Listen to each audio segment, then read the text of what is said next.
les invito a que vayamos a la carta de Santiago. Vamos a estar concluyendo el capítulo 4. Me va a permitir darle yo la lectura de los versículos 13 al 17. Dice así la palabra de Dios: oigan ahora ustedes que dicen, hoy o mañana iremos a tal o cual ciudad y pasaremos allá un año, haremos negocios y tendremos ganancia. Sin embargo, ustedes no saben cómo será su vida mañana. Solo son un vapor que aparece por un poco de tiempo y luego se desvanece. Más bien, debieran decir, si el Señor quiere, viviremos y haremos esto o aquello. Pero ahora se jactan en su arrogancia. Toda jactancia semejante es mala. A aquel pues que sabe hacer lo bueno y no lo hace, le es pecado. El día de hoy yo le he titulado al mensaje de este día, Dios en tu vida. Y tiene mucho que ver de cómo permitimos que Dios nos dirija. Estaba considerando tal vez incluir a Dios en nuestros planes, pero se me hace que puede ser algo incorrecto, porque sería como, yo quiero hacer mi voluntad y decirle a Dios, únete a mí y bendice lo que yo quiero hacer. Pero no es así. Lo que vamos a perseguir en este mensaje es que nosotros seamos sensibles a la voz de Dios y sepamos cuál es su voluntad y nosotros alinearnos a esa voluntad. De eso trata el mensaje de hoy, y Santiago ha estado tratando bastante en esta carta a su audiencia de cuáles son las marcas de aquellos que verdaderamente son hijos de Dios. Deben demostrar en muchas maneras cómo entregan cada una de las áreas de su vida.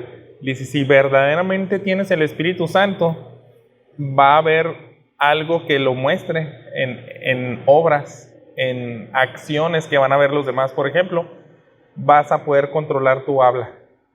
Si eres alguien que la lengua te domina a ti, entonces muy seguramente tienes que examinarte y ver que hay más tendencia de que le sometes tu lengua a Dios, al Espíritu Santo. Y también veíamos cosas prácticas como visitar a la viuda y al huérfano en sus tribulaciones. Si realmente tienes el Espíritu Santo en tu vida, si eres hijo de Dios, Él va a hacer una obra para que no te quedes de brazos cruzados cuando veas a alguien en aflicción.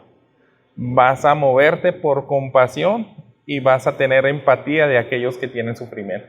Entonces, Santiago nos está de alguna manera acorralando a muchas áreas, a muchas cosas que nosotros ignoramos a veces y decimos, no, yo soy alguien sometido a la voluntad de Dios, pero cuando te dice, a ver, quiero que me digas cómo actúas en los conflictos.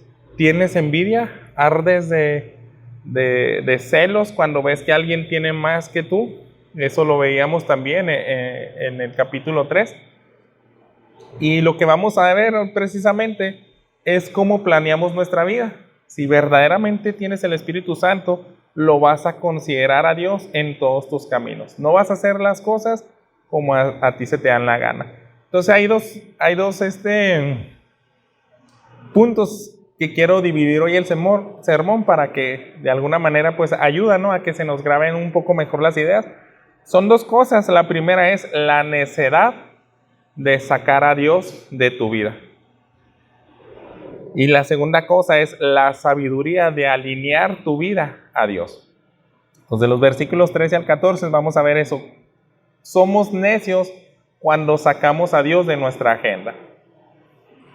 Voy a volver a leer el versículo 13. Dice así: oigan ahora ustedes que dicen, hoy o mañana iremos a tal o cual ciudad y pasaremos allá un año, haremos negocio y tendremos ganancia.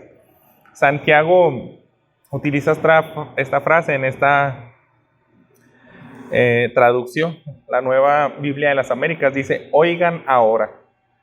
Entonces él obviamente está dirigiendo a alguien específico este mensaje. Algunos pudiéramos decir, parece como que le está hablando ya a incrédulos.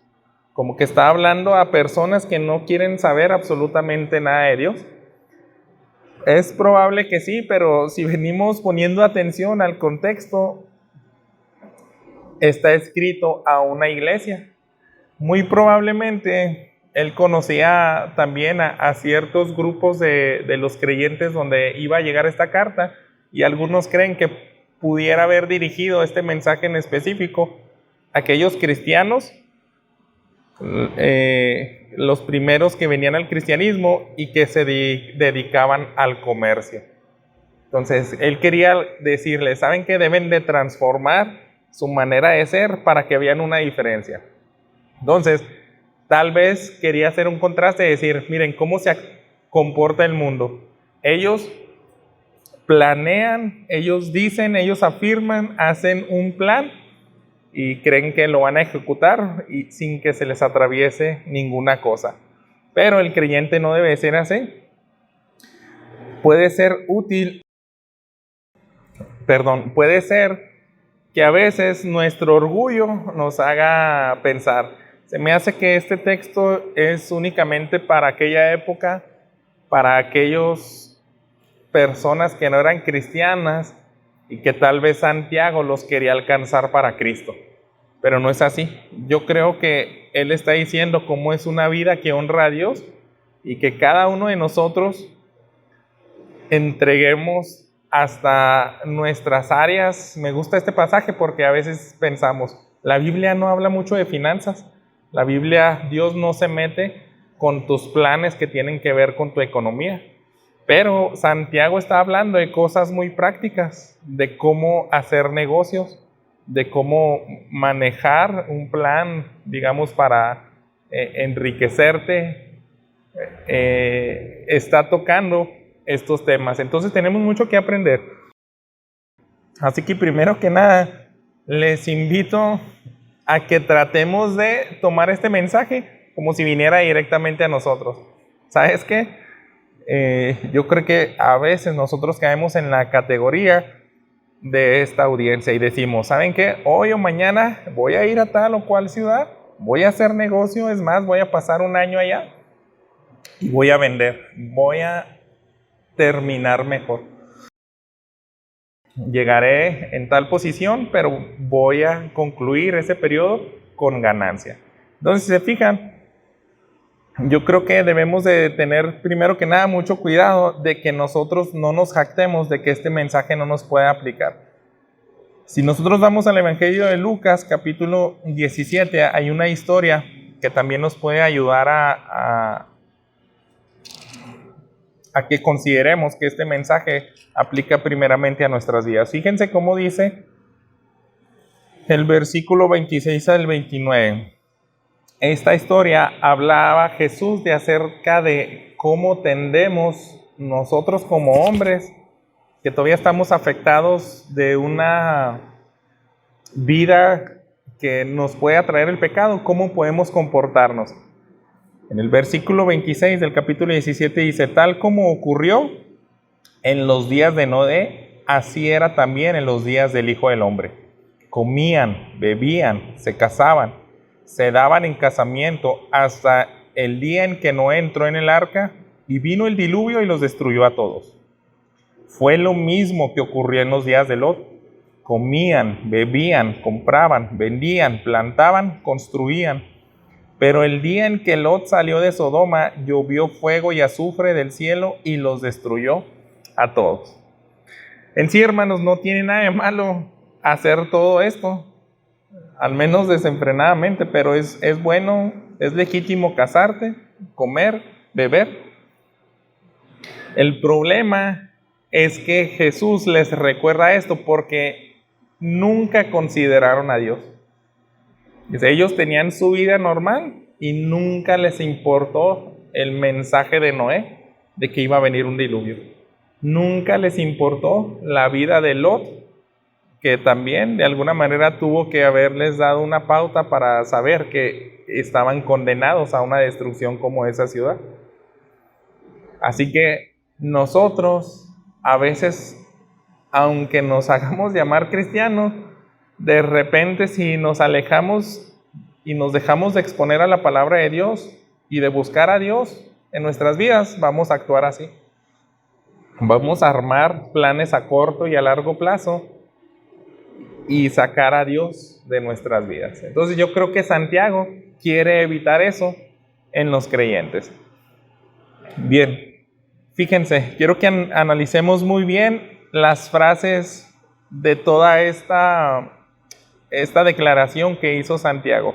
Primero, hace un énfasis de que se refiere a aquellos que se jactan y que presumen de que podemos hacer las cosas en el momento preciso.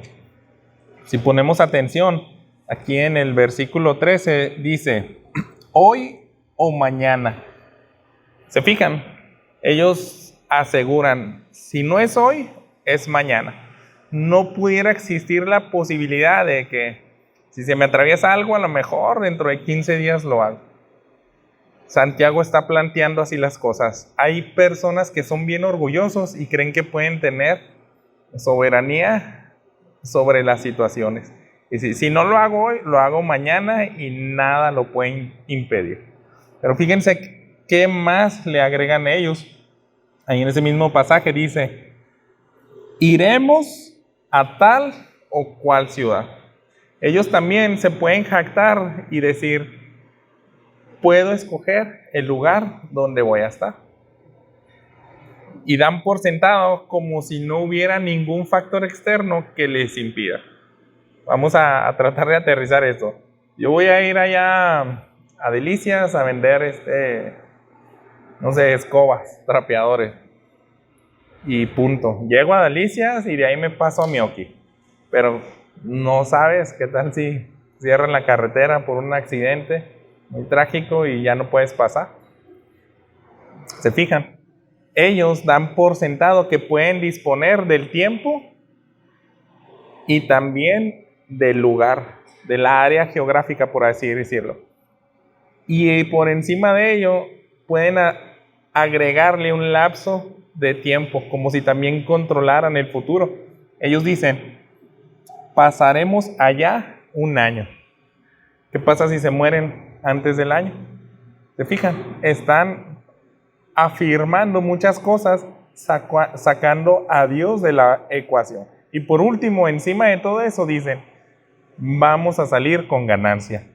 Haremos negocio y tendremos ganancia. Santiago es como si les estuviera diciendo, si resumimos la manera de cómo viven las personas que no tienen a Cristo, ellos pudieran hacer ese tipo de declaración. Pero me temo, hermanos, que Santiago, otra vez les insisto, ¿qué tal si se dirige a los cristianos en específico que hacían negocio? Yo creo que Santiago sí buscaba eso.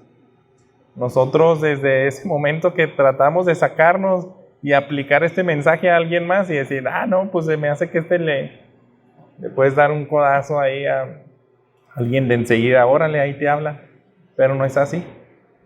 Este mensaje es para nosotros. Entonces, ellos se están comportando como si nada más buscaran lo terrenal. Todo esto tiene que ver de acciones que van a quedarse de este lado de la eternidad. Acompáñenme también a Filipenses en el capítulo 3:19.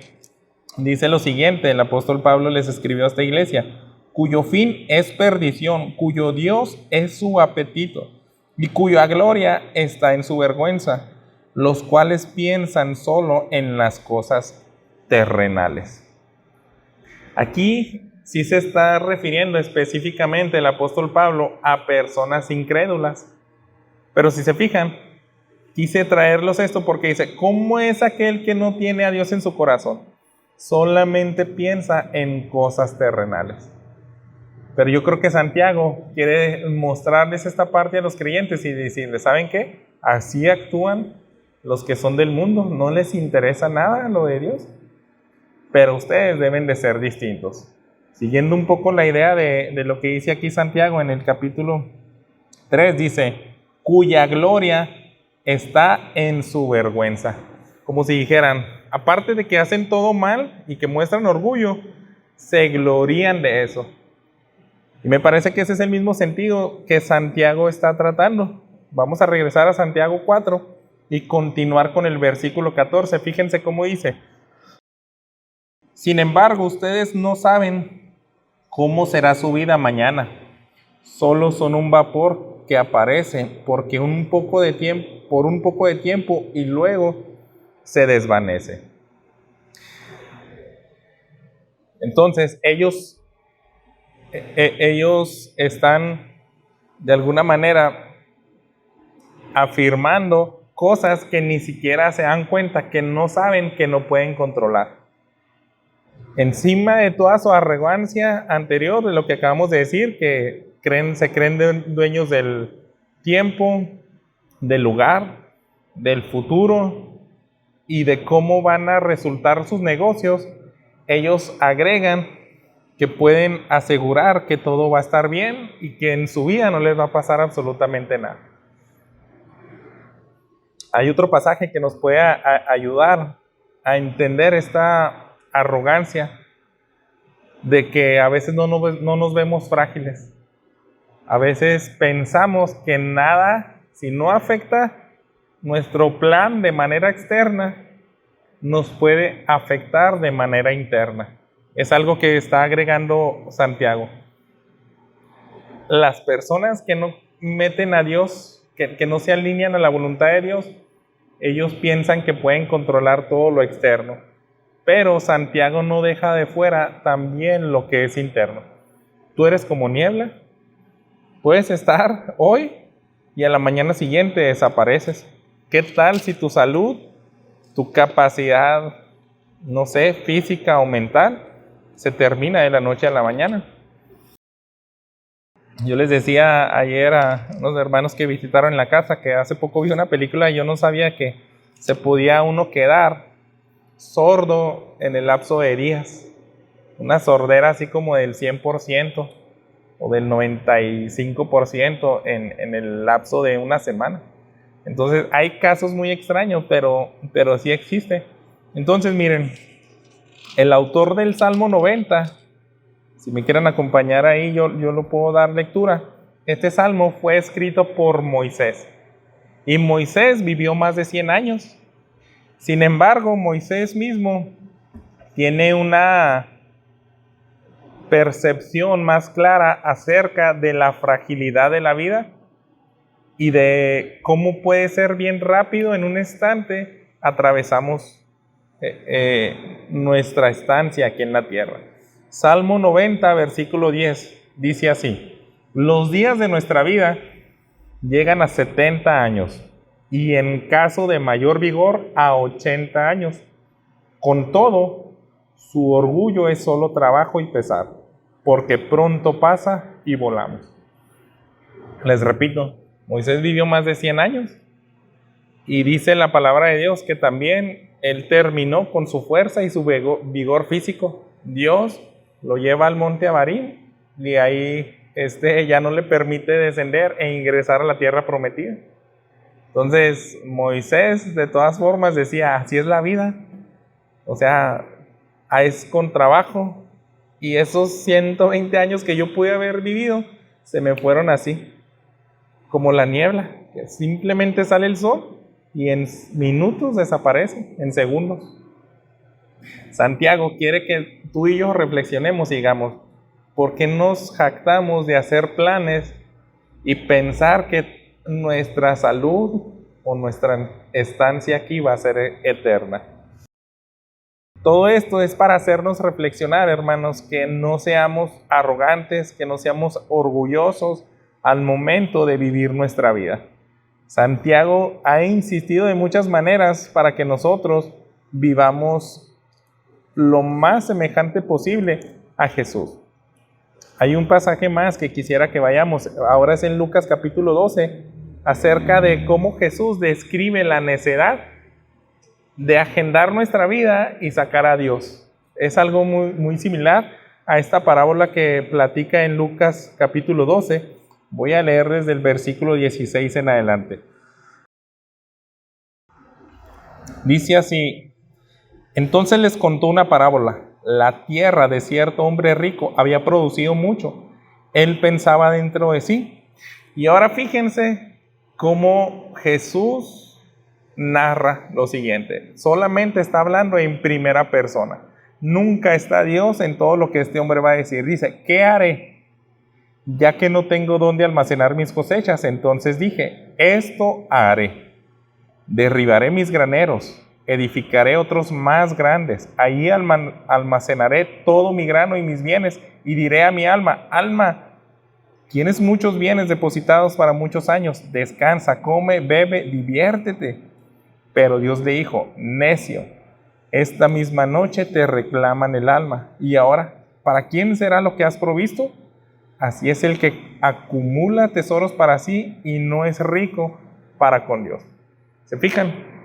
Jesús también transmitió esta idea. Yo creo que Santiago también recordaba estas enseñanzas de Jesús y nos la explica de otra manera. El punto es lo mismo. Este hombre podía decir, yo voy a hacer más grandes mis graneros, me queda riquezas que ni siquiera me puedo gastar por el resto de mi vida. Entonces lo que voy a hacer es ya no trabajar, pura pachanga. Nada más voy a satisfacer a mi carne. Pero dice, es tan necio porque al siguiente día no iba a amanecer. Y lo más triste es cómo le escribe Jesús. Él es necio porque no fue rico para con Dios.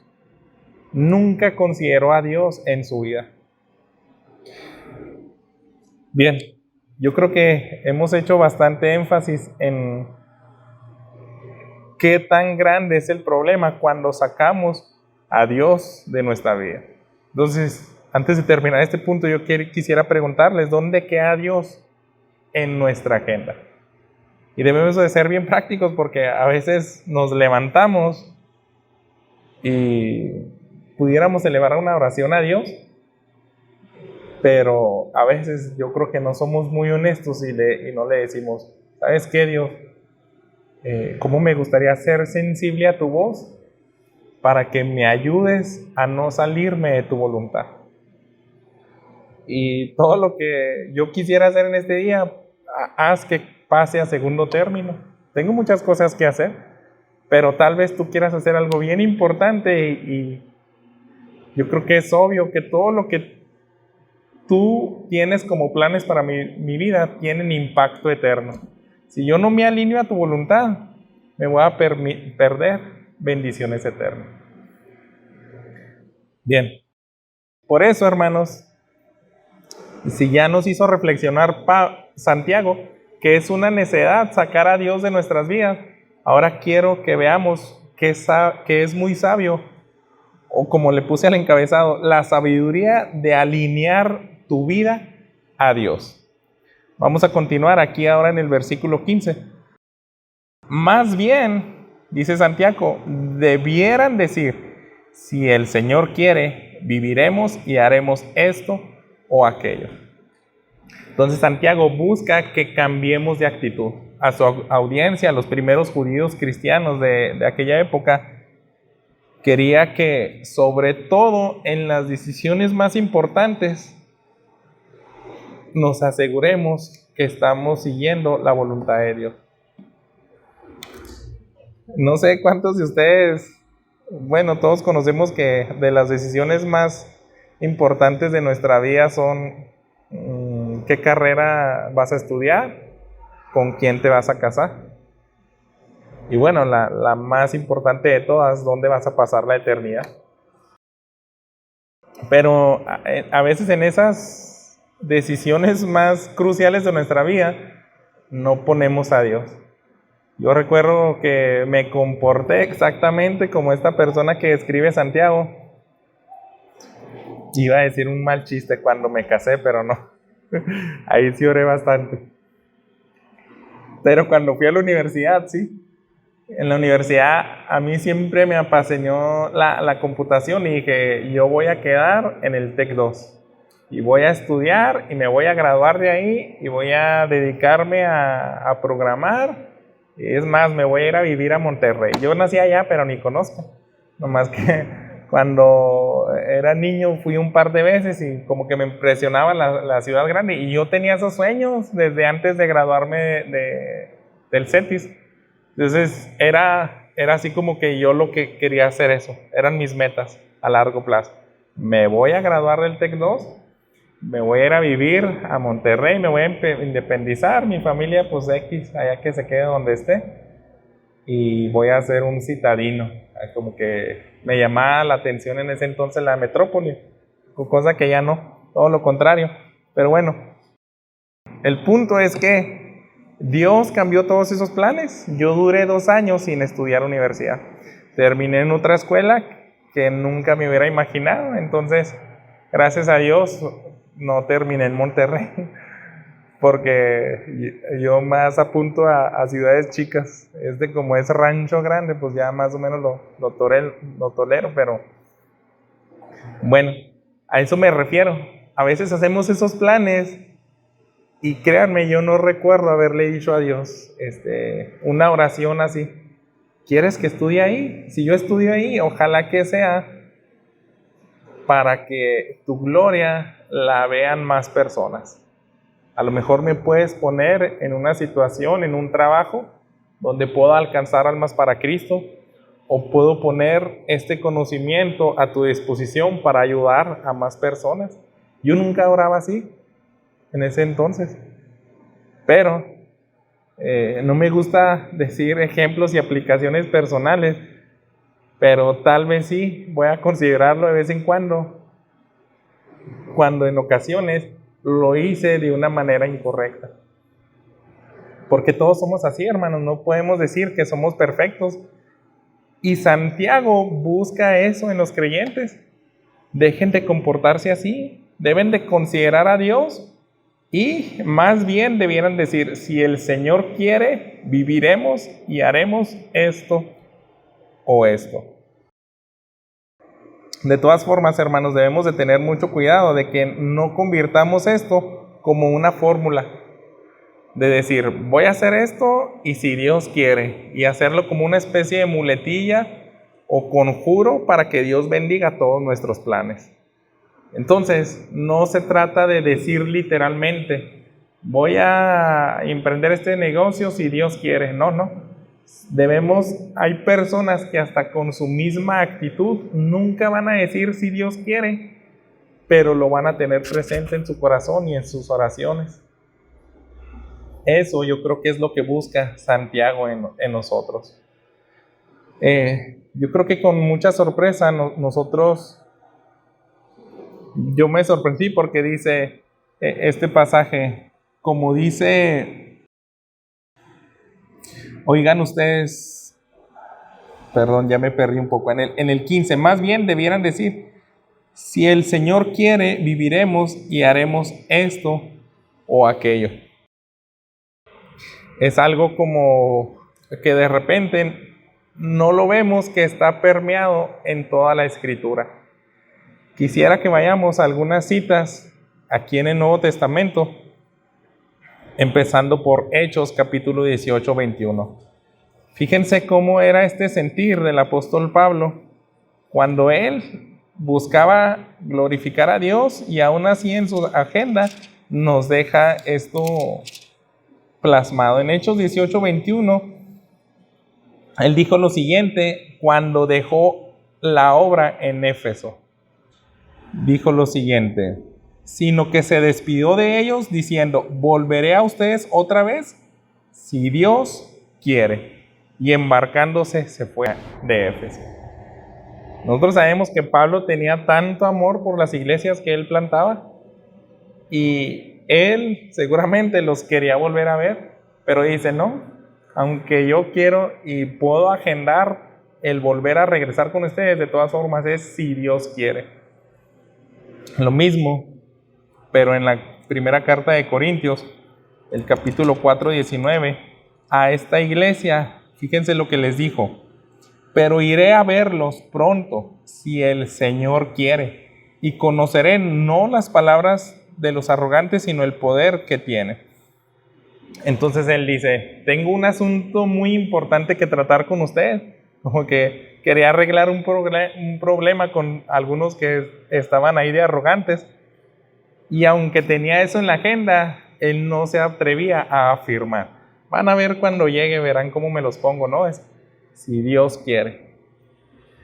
Un pasaje más aquí mismo en 1 Corintios, pero en el capítulo 16, versículo 7.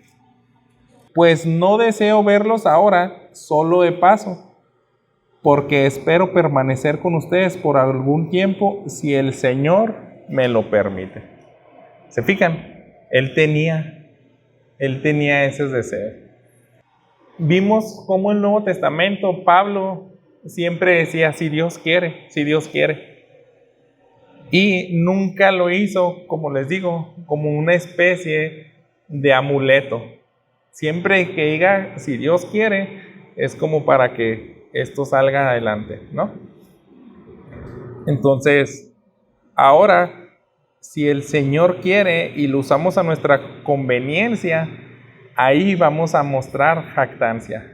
Fíjense cómo dice en el versículo 16, pero ahora se jactan en su arrogancia. Toda jactancia semejante es mala. No perdamos de vista de qué está hablando Santiago, de todos aquellos que hacen su agenda sin considerar a Dios. Esto es más bien lo que Él quiere que entendamos nosotros. Haces planes para que Dios se alinee a tu voluntad o tú te alineas a la voluntad de Dios. Porque si tú no te alineas, eres una arrogante. Es como si tú presumes con orgullo de que mi futuro yo lo controlo y mi futuro está bien planeado. Nadie puede afectar ese plan. Entonces Santiago dice, todo esto es muy malo. De hecho, aquí en este mismo capítulo 4, fíjense algo que veíamos la semana pasada en el versículo 6. Pero Él da mayor gracia. Por eso dice, Dios resiste a los soberbios, pero da gracia a los humildes. Entonces Santiago ya les ha dicho, los orgullosos, los arrogantes, Dios va a estar en contra de ellos. Entonces, Santiago quiere que veamos esa gravedad. Es muy grave porque, aunque nunca lo queremos pensar así, cuando sacamos a Dios de nuestra vida, lo que estamos diciendo es que nuestros planes son más importantes que los de Dios. Mi sabiduría es mayor a la de Dios. Mis designios y mi agenda es más importante que lo que Dios quiere hacer en nuestra vida. Entonces, ¿en qué va a terminar todo esto? Supongamos que nos sale bien el negocio y que en el mejor de los casos digamos, no, pues sí, negoció todo un año y le fue muy bien y sí fue a esa ciudad que quería ir, sí partió el día que quería partir. ¿Qué pasaría si todo eso sale como a sus planes? Entonces este hombre se va a dar toda la gloria y le va a robar a Dios toda la gloria. Cosa que Santiago no quiere que hagamos. Si nosotros llegamos y tenemos cierto éxito en algunos planes de nuestra vida, nosotros debemos de darle la gloria a Dios. Y decir, si yo llegué a concluir mi carrera, fue por tu gracia, porque tú me diste la capacidad mental, me diste la salud, proviste para que pueda pagar las colegiaturas. Y eso en todos los ámbitos, si emprendiste un negocio, si te casaste con alguien, si conseguiste una casa, un trabajo, debemos de darle la gloria a Dios. Desde que no ponemos esos planes en manos de Dios, van a terminar robándole su gloria. Entonces, en el versículo 17 nos ayuda a concluir, aquel pues que sabe hacer lo bueno y no lo hace, le es pecado. Esta palabra pues es un adverbio, es algo que vincula todo lo anterior que acaba de decir Santiago, y yo me temo que pudiéramos arrastrar hasta lo del capítulo 1, no únicamente lo que yo he predicado hoy. Santiago ya les ha dicho muchas cosas, cómo se debe comportar el creyente, y fíjense aquí, pues, y ahora viene su conclusión. El que sabe hacer lo bueno y no lo hace, le es pecado.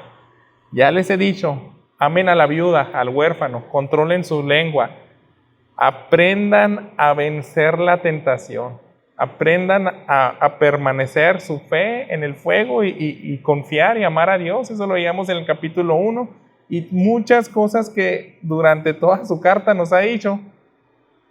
Quiero que lo veamos como lo siguiente: cuando tú quieres atrapar a alguien y le pones una barrera. No sé si pues lo hemos visto, ¿no?, en documentales. Yo allá en la casa, o sea, está muy feo, pero como no está mi esposa aquí, pues lo voy a decir. A veces se nos han metido ratas a la casa y tenemos que irle cerrando el paso. Le cierras el paso y cierra esas puertas para que no se nos vaya un cuarto. Ciérrale ahora aquí y ponte tú con la escoba para que ya no pase de acá. Y así lo ponemos hasta que la acorralamos. Y ahí es donde yo bueno, no voy a escribir cómo la mato, pero ahí termina la rata. Entonces tú le cierras el paso. Está curioso el ejemplo, a lo mejor no muy bien escogido, pero eso hace Dios con nuestro orgullo. Santiago nos está diciendo: ¿tú vives así? ¿Verdaderamente eres hijo de Dios? Y luego yo decía, pues aquí ya no te ayudo y queremos escapar de Dios. Y dice Santiago: dale, si eres verdaderamente creyente, vas a considerar a Dios en toda tu agenda. Y queremos como que escabullirnos, ¿no? Ese es un mensaje para el de enseguida. Ok, viene otro domingo y Santiago otra vez nos confronta bien fuerte y nos dice: ¿has visto qué tan grave es tu pecado? ¿Has visto que es algo terrible cuando tú ardes de envidia y cuando estás en conflicto quieres sacarte a ti como alguien de los culpables? Eso lo veíamos en el inicio del capítulo 4. Y yo creo, hermanos, que la última escapatoria que nos quedaba se cierra aquí. Porque nosotros podemos decir: son muchos mandamientos, sí, este sí lo cumplo, este sí lo cumplo. No, pastor, yo sí paso toda la prueba. Pero fíjense lo que él está diciendo aquí: el que sabe hacer lo bueno y no lo hace, le es pecado. Esto es lo que nosotros o los teólogos le llaman el pecado de omisión.